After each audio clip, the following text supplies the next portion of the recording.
Swayam Prabha. Digital India. Educated India.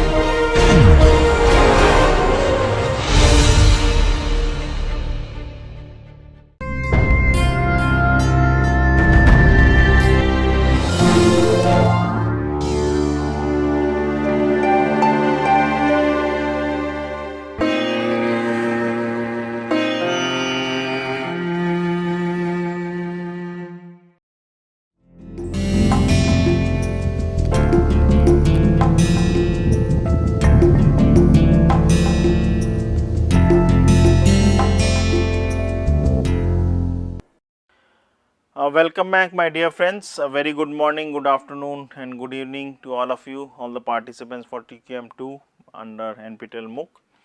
And today is the 11th lecture, so which is the first lecture for the third week, and I am sure you have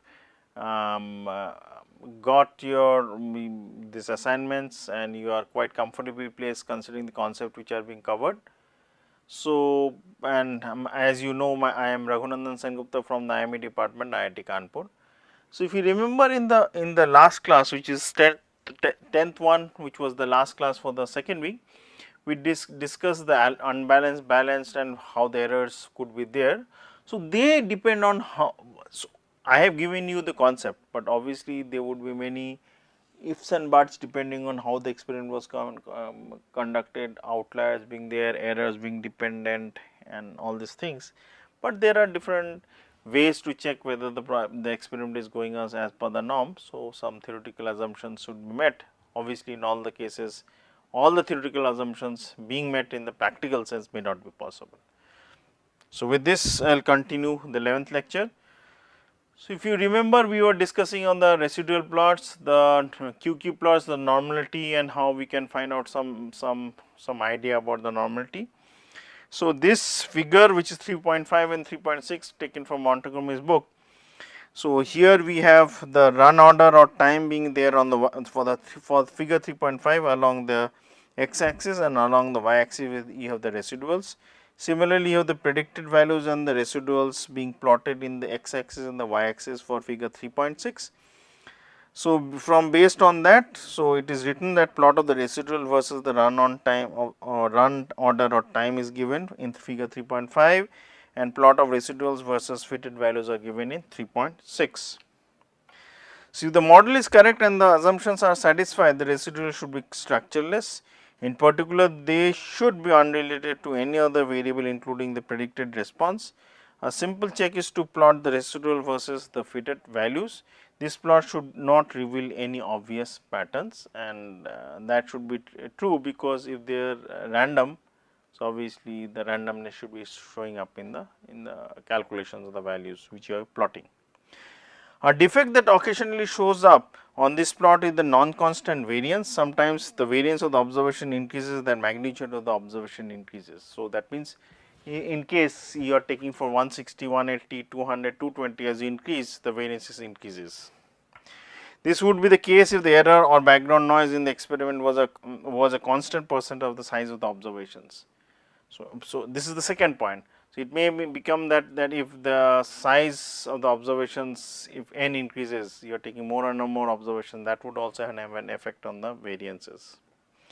If the assumption of homogeneity of variance is violated, the F test is only slightly affected in the balanced equal samples of in all treatment fixed models, but obviously in the unequal size unbalanced model, the effect would be much more pronounced. The usual approach to dealing with non-constant variance when it occurs for the above reason is to apply a variance stabilizing transformation and then to run the analysis of variance on the transformed data. In this approach, one should note that the conclusion the analysis of variance applied to the transformed population only, not for the untransformed one. So, basically you change the population, do some transformation in order to give some semblance or normality, or bring some of the assumptions in practical sense or in theoretical sense, and do the experiment and do the calculations.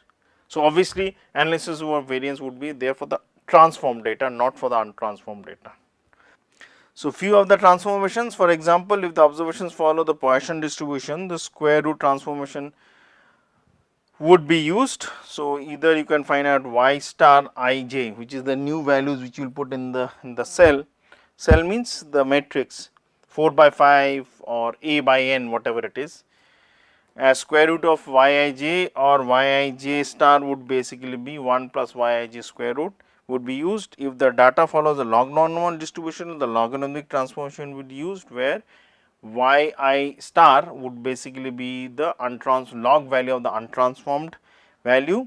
For binomial expressed as fraction, the arc sign transformation would be used, which means y star would be, I am not mentioning the word value ij, would be equal to the arc sign of the square root of yij. When there is no obvious transformation, the experimenter usually empirically seeks a transformation that equalizes the variance regardless of the value of the mean, and then does the experiment accordingly. Now, the statistical test for equality of variance, which was very important. So, in the null hypothesis, it is sigma 1 squares is equal to sigma 2 square till the last value, which is sigma square suffix a, are all equal, and an alternative wing being that above is not true for at least one value of sigma square I suffix I, where I again I am mentioning varies from 1 to a. A widely used procedure is the Bartlett's test. The procedure involves computing a statistics whose sampling distribution is closely approximated by the chi-square with 1 degrees of freedom when the random samples are from independent normal transformation. The test statistics without going into the proofs would be given by the chi-square under the null hypothesis. It is 2.3026 divided by q by c, where the q and c values are given. So, it may be difficult for you to understand, but when you are solving the problem trying to understand, you can safely use these formulas as given in the book and do the corresponding calculations accordingly. So, this is the q value, this is the q value, this is the c value, this is the c value, and the pooled variance, sample variance of the ith population, which I will use another ink highlighter, is this. So, this s square suffix I is basically the square of the standard error for the ith treatment. I is equal to 1, 2, 3, 4 till a, and ni minus 1 is basically the sample size minus 1, because you are losing 1 degrees of freedom corresponding to the mean value being not known, and you will sum it up from, in the numerator you will sum it up from I is equal to 1 to n, and divide the whole thing by the total degrees of freedom for the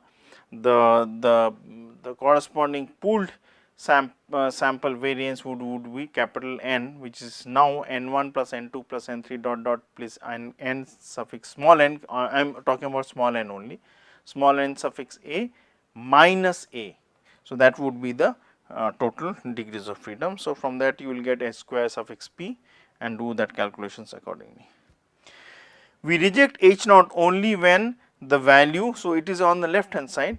So, obviously, we will reject it or on the right hand side, depending on how you are basically understanding. So, we will reject h naught if chi squares null hypothesis is greater than chi square alpha comma alpha a minus 1, which is the degrees of freedom. So, where chi square alpha comma alpha a minus 1, which is the suffix, is the upper alpha value point of the chi square distribution with a minus 1 degrees of freedom, the p value approach to the decision making could also be used. This test is highly sensitive to the normality assumptions, or else it does not hold. So, let us consider an example. If the plasma H example which you are considered, the normality assumption is not in question. So, we can apply the Bartlett test to the H rate data. We first compute the sample variance for each, which is the square root of the standard error. So, SI1 square is R, again I am not mentioning the values of the decimals, it is 400, S22 square is equal to 280, S3 square is 421. Oh, it should be basically not S22 square, it is S2 square, sorry, my mistake, which was 280, S3 square is 421, S4 square is 232. Then the so called pooled sample variances or standard error square would come out to be as given as 333.7. Now from that we find out the value of q as 0.21 and the value of c is 1.10. Place that in these values and you find out chi square on the null hypothesis as 0.43. So from the table you can find out the chi square for degrees of freedom being so a is what? A is 4, 4 minus 1 is 3 and alpha value is given as 0.05. From that you find out 7.81. So we cannot reject the null hypothesis. So there is no evidence to counter the claim that all the 5 variances are the same. So this is the same conclusion reached by analyzing the plot of the residuals versus fitted values. So you are basically have seen the diagrams, now you are basically trying to corroborate that with your test. Other transformations are for variance stability transformations. So you will basically if the relationship between the variance or standard deviation and mean value, if the standard deviations is basically proportional to constant and the alpha value is 0, and then there is no transformation is utilized. If the standard deviation is proportional to the square root of mean value, then you use the square root transformation. When it is proportional to the mean value, then you use the log transformation. When it is proportional to 3 by 2 power, you use the reciprocal transformation. And when it is proportional, when it means I am using the word it for the standard deviation. Standard deviation is proportional to the square of the mean value, then you use the reciprocal transformation. So these are just for information, but if you get the idea for problems, solving the problems, you will get everything kick starting.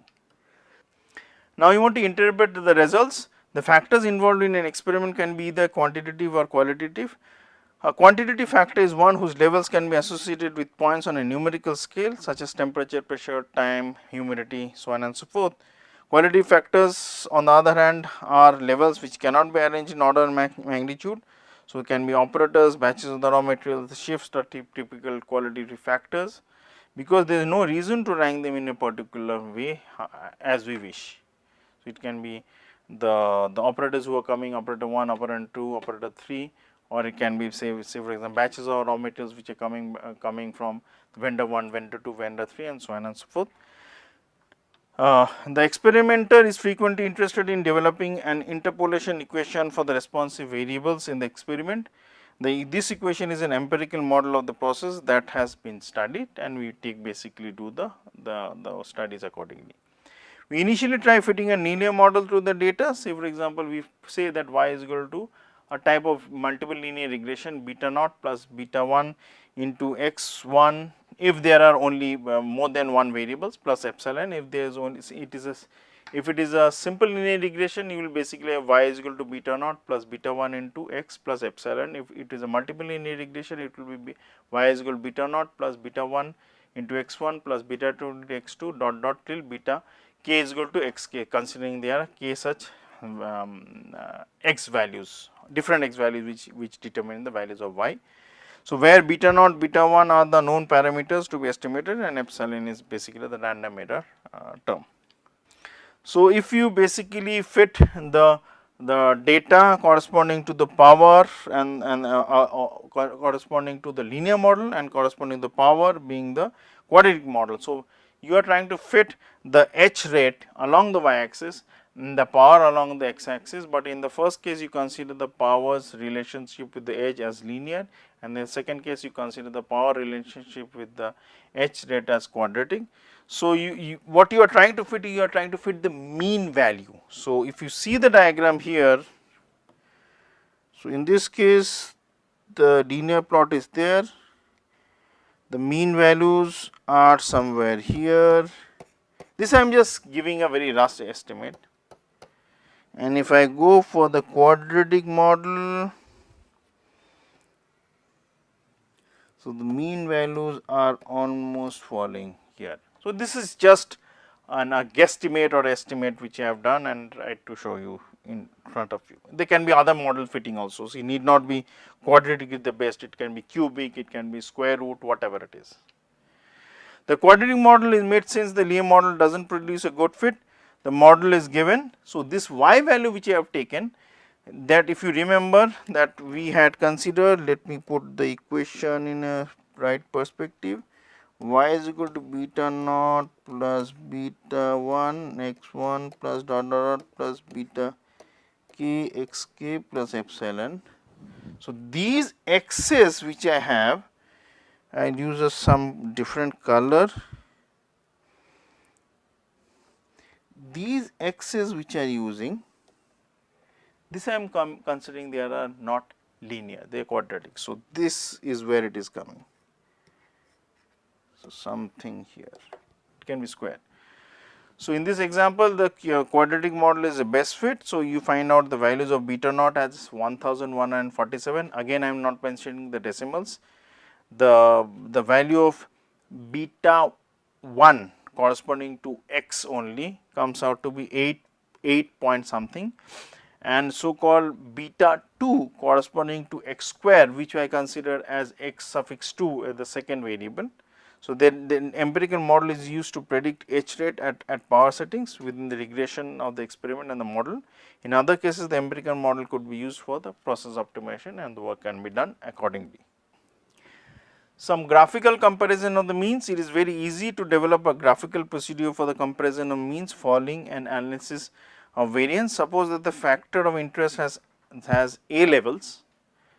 So, this A value is, if you remember, those were the number of treatments, and that y1 bar, y2 bar. So, this 2, 1, 2, 3, 4 what I am saying on the suffixes till ya bar are the treatment averages. If you remember, that is what we have calculated. So, y1 bar is basically summation of y11, y12 dot dot y1n, the first one corresponding to the treatment, the second number corresponding to the sample observation. If it is basically the 8th treatment, it will be, again I am repeating, please excuse me, it will be ya1 plus ya2 plus dot dot yan divided by n. So, that values are given. If we know sigma, any treatment average would have a standard deviation given by sigma by square root of n.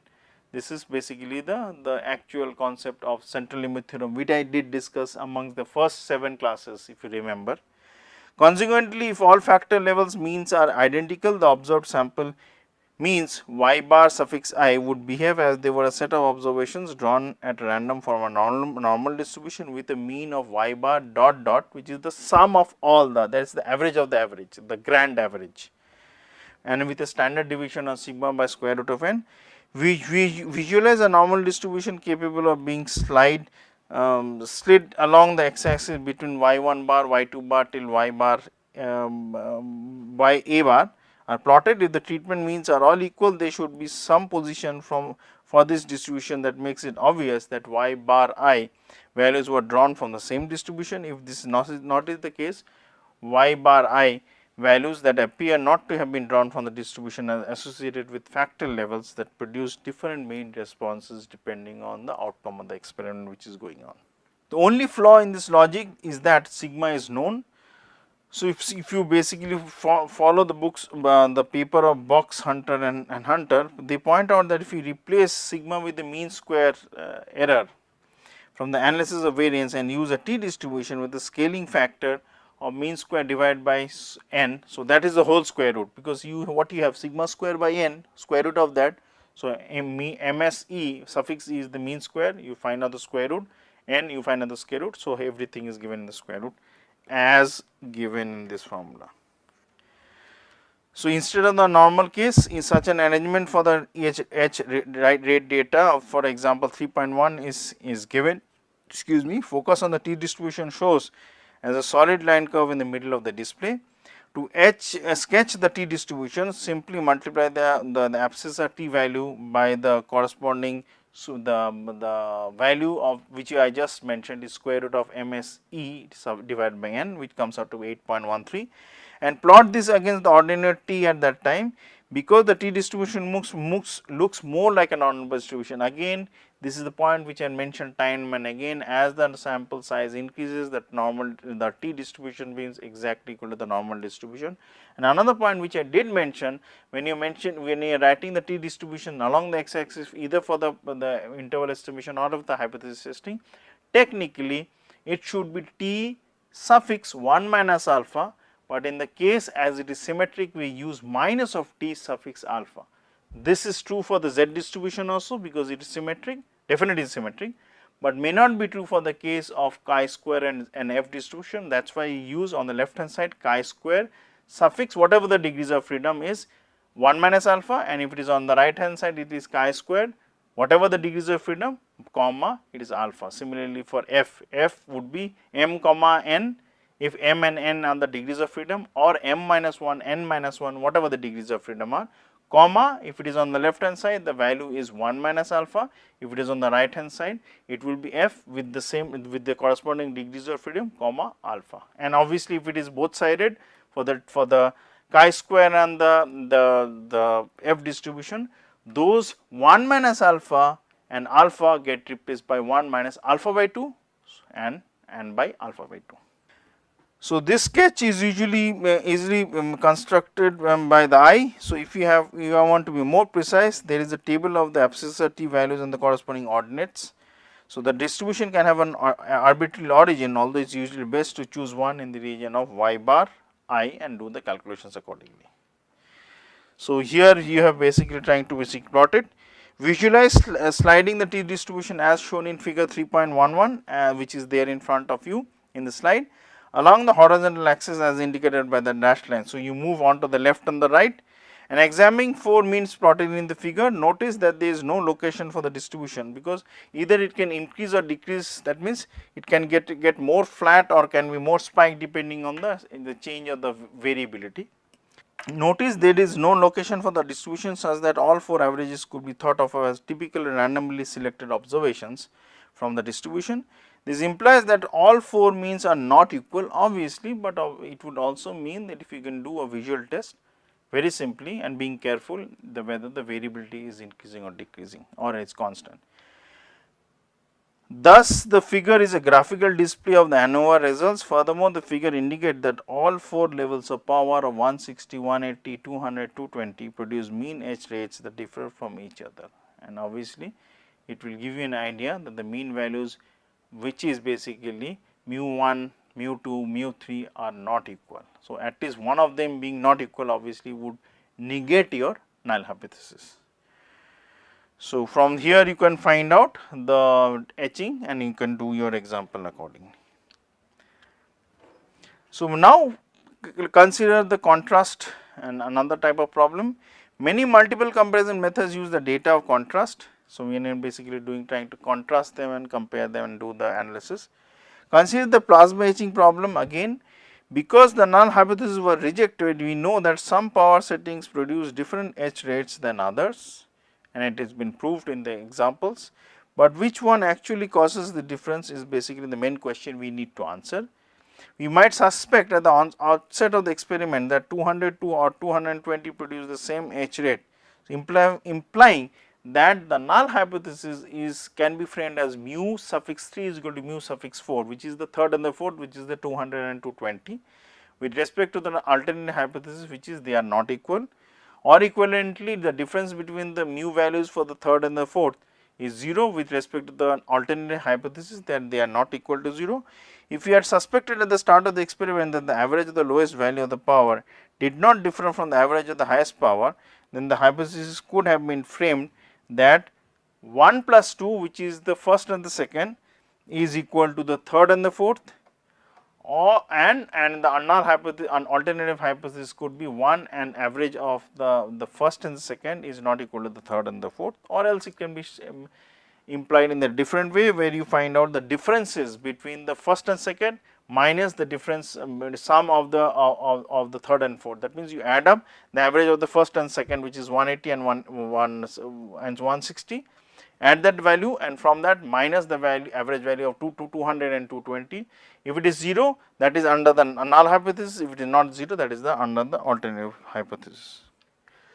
So, in generally a contrast is a linear combination of the parameters of the form, given that I want to check that I basically have a function.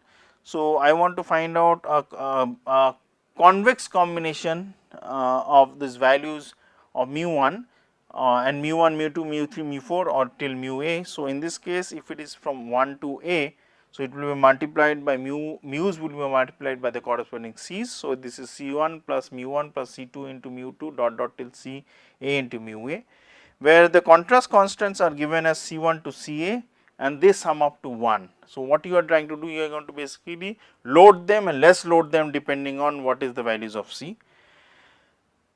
That is, the values of C's are 0, both of the above hypotheses can be expressed as null hypothesis. The contrast sums are 0 against the alternative hypothesis, they are not 0. The contrast constants of the hypothesis in equation 1, which in 3.23 for the equation done, is C1 is equal to C2 is equal to 0 and C3 is equal to plus 1 and C4 is equal to minus 1. Whereas the hypothesis for equation 3.24, they would come out to be C1 plus C2 is equal to 1 with respect to C3 and C4 is minus 1, because the sum obviously adds up to 1 in both the cases, is to 0 in both the cases. So, equations are the formulated are basically the corresponding hypothesis in the previous slide that has been done. Now, testing the hypothesis involving contrast can be done in two basic ways. The first method uses a t-test. The following statistics is calculated to test the hypothesis mentioned in the previous slide. So, in T naught, which is the null hypothesis, T values is equal to summation of Ci into y bar I, because mu's has to be replaced by the corresponding best estimate, which is mu hat, which is equal to y bar. And the test statistics obviously would have divided by its so called standard deviation divided by the degrees of freedom. So, that is what is done. So, mean squared error divided by n into the sum of the Ci's would basically be the denominator which you have. The null hypothesis would be rejected if T naught exceeds T. So, now you are taking both the tests. So, obviously, it should be on the left hand side or on the right hand side. So, the degrees of freedom are n minus a values. So, this a values would basically be corresponding to the number of such etchings which you have. Capital N is basically n1, n2, n3, whatever it is, you sum them up, and this alpha by 2 value is basically coming to the fact that this is a both sided test, not a one sided test, either left one, right one, remember that. The second approach uses is basically F test. So, now the square of a t random variable with the degrees of freedom being calculated with one numerator and v number of denominators would give you the degrees of freedom. So, therefore, we will have the F would be, if you remember, the F distributions can be found out as we have mentioned, the chi-square, the t distribution and the F distribution in one of those 7 classes, first lectures in the fag end. So, you can find out the F value on the null hypothesis, as in the numerator you have the square of the value of C's multiplied by the corresponding estimate of mu hats, which is y bar I. So, it will be C1 into y bar 1 plus C2 into y bar 2, so on and so forth, plus dot dot till C A suffix A, obviously these suffixes, into y bar A, divided by so called, if you think a simile on these lines, it is the mean squared error divided by n multiplied by the square of Ci's, which if you remember, the sum of Ci should be 0. So, the null hypothesis would be rejected if the value of f naught under naught is greater than f. Now, see the values which you have in the suffixes of f, it is alpha. And one is basically the degrees of freedom, the other degrees of freedom is n minus a. Now, why alpha? Because you are considering either left or the right hand side, not the two tailed. We will start the orthogonal contrast. So, the two contrast with coefficients Ci's and Di's are orthogonal if you multiply them, obviously the values is 0, or for an unbalanced diagram. So, considering that n1s, n2s, n3s are all different, it will be multiplication of n and then sum it up is equal to 0. So, that means summation of ni Ci di is equal to 0. So, that is the orthogonal contrast. For a treatment, the set of a minus 1 orthogonal contrast partitions the sum of the squares due to the treatment into a minus 1 independent single degree of freedom components. Thus, tests performed on orthogonal contrast are independent and you can pass on much better judgment for that. There are many ways to choose the orthogonal contrast coefficient for a set of treatments. Usually, sometimes in the nature of the experiment should suggest which comparison would be of more value, whether it is the orthogonal one or when you are going to basically do the contrast accordingly. So, with this I will end this 11th lecture, and thank you for all of you for your attention, and we will start on the 12th one and correspondingly discuss more about ANOVA and the design of experiments. Have a nice day. Thank you.